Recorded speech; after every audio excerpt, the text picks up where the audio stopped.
This is the Confidence 20, the best two-way speaker that Dynaudio knows how to make, and today we're going to talk about it. So it's important to note that this isn't just an update to the previous C1, because what you're looking at is a complete redesign with a new cabinet, a new baffle, along with updated drivers. Now, when it comes to the aesthetic, what you're getting is something that has that clean European vibe. It's offered in 4 high gloss finishes, although my review sample came in the blonde wood, which is the only non-high gloss option. Now, personally, I like it because it doesn't show off dust and fingerprints as easily, nor will it leave behind micro scratches when you go to clean the speaker. Now let's talk about the design. What you're getting is a ported two-way loudspeaker that features a 1-inch soft dome tweeter up top that's called the Esitar 3, along with a 7-inch woofer on the bottom that uses the same polymer materials that Dynaudio has been using for decades. I suppose they really like its balance between lightness and rigidity. Next, let's talk about the baffle. It's made of a composite material, and not only is it there to minimize diffraction, but its main utility is to minimize resonance, starting with the drivers. So the drivers themselves are physically decoupled from the baffle using this thin foam material, and the idea is to prevent vibrations from the woofer from reaching the tweeter. Next, the baffle itself is decoupled from the cabinet using the same foam material, and the principle is the same, to keep vibrations from the cabinet from entering the drivers. So, next let's talk about the stand. It's a very heavy metal stand that physically bolts to the speaker, and here you will find the downward firing port of the Confidence 20 that uses the stand for extra cabinet volume, which is pretty clever. Now yes, the stands do come with a little baggie that you can fill up with sand to dampen it further to taste. All of this is pretty cool stuff. Now, as you know, most of Dynaudio products nowadays are made in China, but these are not. They are both designed and manufactured in Denmark. But of course, you pay for that. So how much do these speakers cost? Well, the answer is a cool $12,000, which includes both the speakers and the stand. So now it's time to talk about how they perform.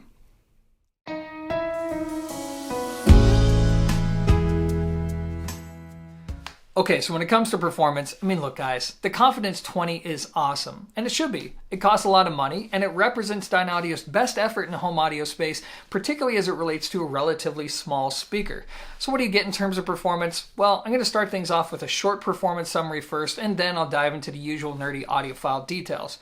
So in a nutshell, what you're getting out of this speaker is something that delivers incredibly well-rounded performance. It's almost as if Dynaudio sat in a conference room and has said, hey look, if people are going to spend this kind of money on our product, then we need to give them as few compromises as possible relative to a speaker its size. And when you listen to it, you hear that. First and foremost, it does everything that you would expect from a really good two-way, by which I mean great integration between the drivers. It lays down a huge soundstage while at the same time addressing the things that two-way monitors don't do so well, which is strong bass power, dynamic output, and the ability to play cleanly at loud volumes. And next, this speaker is incredibly easy to work with. Doesn't matter if you place it next to a wall boundary or many feet away from a wall, you listen in small rooms or big rooms, you listen at incredibly loud volumes or very soft volumes. This speaker is pretty much down for it all. And then there's the resolution. This is an incredibly detailed speaker. You are going to hear everything on the music that you listen to, and you're going to hear your electronics for what they really are, but it's not going to go over the top with it. It's not going to sound overly harsh and fatiguing, nor does it supposed to sound dry and analytical. Instead, it's supposed to give you the facts while at the same time giving you just a little bit of character. So, who is this speaker for then? Well, it's for two types of individuals in my opinion. It's for somebody who likes the aesthetic and you just want a really good looking small high performance speaker in your room, or it's for somebody who's used to the sound of larger high-end speakers, but maybe your situation changed. Maybe you're now moving into a different home and you need a smaller speaker, but you don't want to give up that high-end sound. Then the Confidence 20 is definitely something worth looking into. Still, none of this says anything about how this speaker actually performs, so let's dive into those nerdy details now.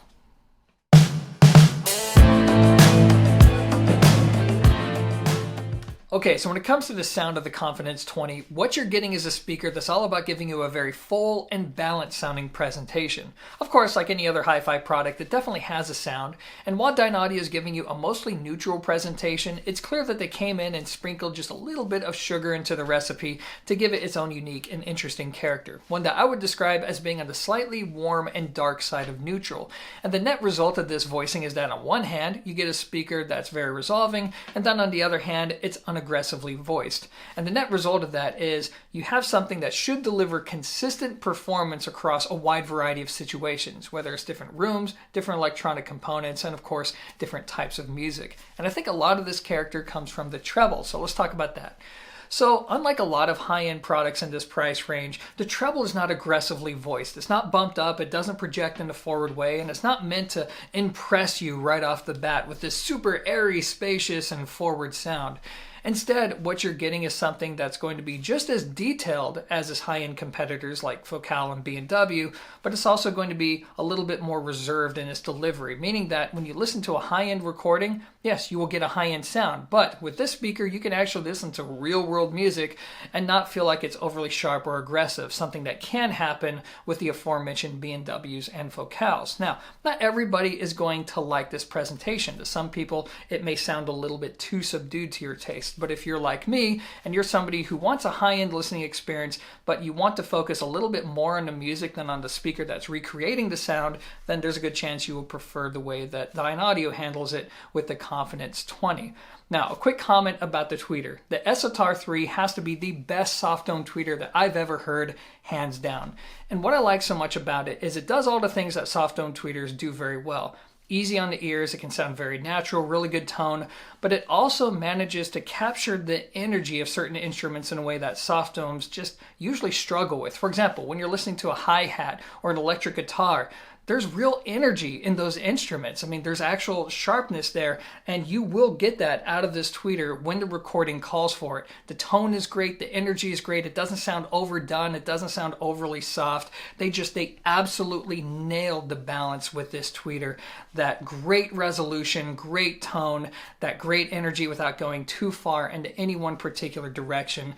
Again, I haven't heard anybody do it better than Dynaudio with the SOTAR 3. And then next, let's talk about the mid-range. So the mid-range is also very, very good. In fact, this is where I think the Dynaudio speaker earns its Confidence name, because from the upper bass on up, this speaker sounds like not only a tower speaker, but a proper high-end speaker. The weight, the scale, the openness within the mid-range is truly reference class. Fantastic tone. It doesn't sound overly warm, definitely doesn't sound thin at all. It just has this unforced clarity that even at high listening volumes, no matter what kind of music you're listening to, it just sounds right. If the music calls for a lot of weight and a lot of punch, you will get that out of the speaker. If it calls for clarity and definition and spatial separation, you're going to get that out of this speaker. There's no complaints I have about the mid-range. Next, let's talk about the bass. So the bass is interesting because it too has a very confident and powerful sound, but I need to make one thing very clear. The bass that you get out of this speaker is not going to be a replacement for, say, a subwoofer. You're not going to get that kind of extension, nor is it going to be visceral. It's still a fairly small speaker at the end of the day. What you can expect, though, is a presentation that has a slightly warm character to it. That's where some of the warmth comes from with this speaker. And yet, at the same time, it doesn't sound overly saturated, right? There's just enough there to make it sound very full. Now, I'll say this. When it comes to the bass, the priority here is going to be on raw SPL capability, just clean output, and that's the trade-off. If you give it a lot of extension, now you can't take it very loud. But because the bass is so clean and so powerful, you can use this speaker in a big room at loud volumes, and it can maintain its composure in a way that very few monitors can, to even include monitors in this price range. It's very impressive, but just don't expect subwoofer levels of bass out of this speaker. Next, let's talk about imaging. Imaging, as you would expect, is fantastic. It sounds good on axis and between the speakers. It sounds good off axis as you're moving around the room. It lays down a wide sound stage with really good focus in between the speakers. I don't think anybody's going to complain too much about that. Next, let's talk about dynamic output. Dynamic output is exceptional through the speaker. However, it is going to be more of a reflection of the amplifiers that you use. So if you use an amplifier with a lot of power reserve, this speaker is going to be incredibly dynamic. If you use an amplifier that doesn't have too much reserve to it, this speaker is not going to sound as dynamic as it could be, but that's more a result of the amplifier versus the speaker itself. And that actually leads me to equipment matching, so let's go ahead and talk about that now.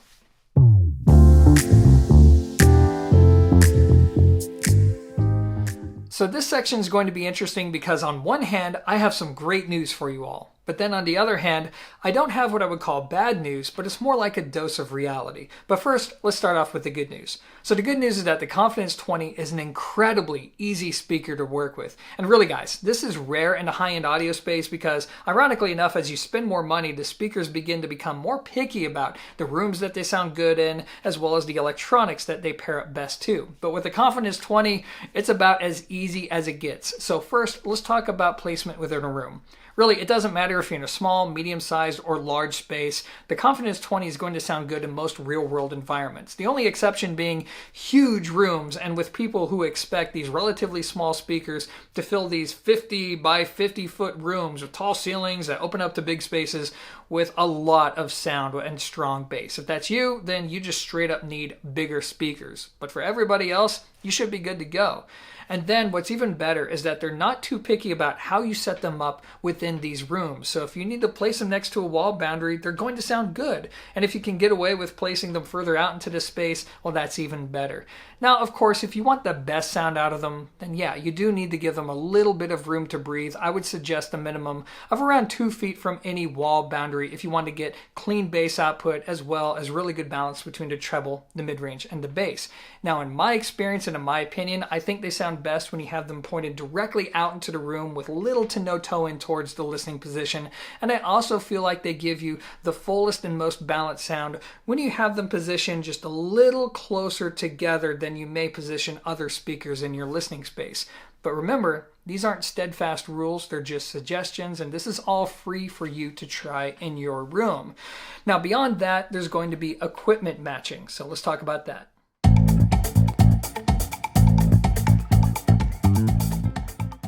Okay, so I have even more good news for you all. Not only is the Confidence 20 easy to work with in terms of room placement, but it's also easy to accommodate when it comes to equipment pairing. So first, let's talk about power. So the Confidence 20 has a minimum impedance rating of 5 ohms, making it pretty easy to drive. So if you're somebody who doesn't really listen at loud volumes, then you can get away with as low as a 20 watt per channel amplifier, meaning that yes, the Confidence 20 can sound fantastic with tube amplifiers. Now for most people, I think you'll want to be in the 50 to 120 watt per channel range, but really it just depends on the quality of the power supply as well as your own listening habits. But to be clear, just because it can sound good with a lower power amplifier doesn't mean it can't handle a lot of power. So if you plan on pairing this speaker up to a big muscular solid state amp, go ahead and do it because these speakers love power and they will reward you when you give it to them. Next, let's go ahead and talk about the type of gear that sounds good with the Confidence 20 because I really need to emphasize this. It doesn't matter whether it's a Class D amp, a Class AB amp, a Class A amp, tube, solid state, hybrid, it doesn't matter. This is a very transparent speaker. Sure, it has its own sonic character, but you can largely influence the sound of this speaker according to the gear that you use. For example, if you know you want more of a neutral presentation, then go ahead and use an amplifier that's known for neutral output, like say Benchmark or Class A. Or maybe you want more of a clean and lively presentation. Fine, go with something from the likes of Musical Fidelity or Luxman. Or maybe you want more of a warm sounding listening experience, something that's a bit more laid back. Okay, go with something from the likes of Acuface. The point is, don't fret too much about whether or not the component you have will sound good with the Confidence 20. Odds are it will. It's more a matter of determining whether or not it has enough power for your needs and whether or not that amplifier already has the kind of sound it is that you enjoy. Next, and I need to be very careful about this section, it's really cool how the Confidence 20 can sound fantastic with lower priced gear. For example, for about a month, I listened to it through the Unison Research Unico Primo, which is an integrated amp that only retails for just under $2,000, which is a heck of a lot less money than the speaker itself. And despite the price gap, it sounds fantastic and very enjoyable. I mean, does the little Unico show off what the Confidence 20 is capable of? No, not really, but it's still very enjoyable. But herein lies the rub that I mentioned earlier. So what happens when you come across a product like the Confidence 20 that's so easy to work with is that it can lure people into this false sense of security. Because when most people listen to a speaker like this and they feel like it sounds good, they assume that they just heard it at its best. And that is probably not true. And the reason why I say this is because at the end of the day, while it can sound very pleasant with a wide variety of gear, I think a lot of people will listen to this speaker and then wonder, okay, well, it sounds good, but is it really $12,000 good? There are some people out there who say that it's one of the best two-way monitors that money can buy. And in many situations, I wouldn't blame the listener for saying, I don't know, I'm not getting that. In fact, I wasn't getting that until I paired them up to a proper high-end electronics like the Class A Delta stack that I reviewed over the summer. That is when everything snapped together, and I experienced why these speakers cost as much as they do, why they're as well regarded as they are, because with higher end components they turn into a completely different animal. Effortlessly resolute, insanely dynamic, and they deliver the kind of performance that you would expect from something in their price class. But the problem is those electronics cost twice as much as the speaker itself. So if you really want to get the best out of these speakers, then you need to budget, I would say, the same amount or greater in the electronics themselves. And that leads me to the caveats.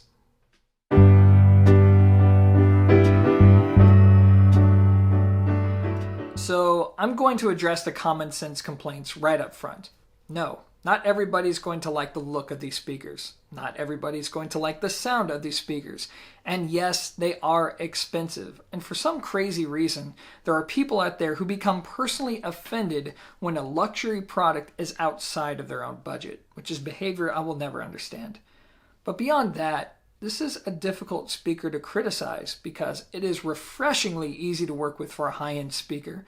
It delivers really good all-around performance, and it can sound enjoyable even with components that cost a lot less money.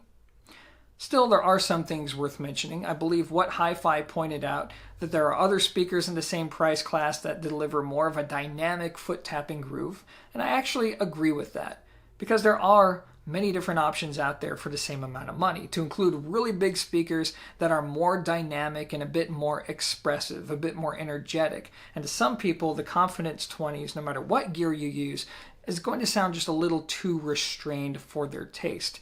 But when you take a step back and you look at the speaker size, I don't think there's a lot to complain about there. I think they're very dynamically competent for a relatively small-ish two-way speaker. Instead, my only complaint is going to be more subjective and personal in nature, and that is, I think some people are going to question the value of the Confidence 20, because when you listen to it on more affordable high-end gear, like even say my Luxman 550 or the Accuphase E280, it's easy to walk away enjoying the sound, but not thinking that you're getting a $12,000 listening experience out of the speaker. In fact, that's how I feel when I listen to it across more affordable components. I feel like it's good, but it's always just one step away from being great. And it wasn't until I connected it to the Class A Delta stack, which costs twice the amount of the speakers themselves, that I finally understood why this is such a well-regarded speaker. And the problem with this is that when most people are building a system, they invest most of their money into the speakers and less money into the components. But when it comes to the Confidence 20s, you need to go the other way around and invest most of your money into the components and then spend the rest on the speakers, something that most people really don't do. But bear in mind, this is only if you want to get the best, absolute best sound out of these speakers and you want to experience why they cost as much as they do. But a lot of people don't feel that way. Or maybe they don't even have that reference point and they're perfectly happy with how it sounds with something that costs a lot less money. But again, this is just something I wanted to bring up. Otherwise, they're still excellent, well-rounded speakers, and that leads me to my final thoughts.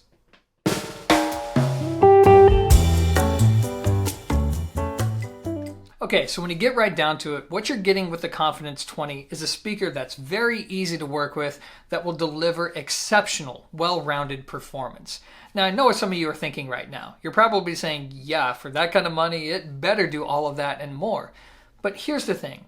As you spend more money on hi-fi exotica, what you start stepping into are more specialized products, meaning you have products that may be a 10 out of 10 in some areas, but then they're going to be like a 6 or a 7 out of 10 in other areas. What you're getting with the Confidence 20 is something that's like a 9 out of 10 in every performance parameter that an audiophile could reasonably want from a speaker this size, all the while being very easy to accommodate. Which leads me to who it's for. So I mentioned this a little bit earlier.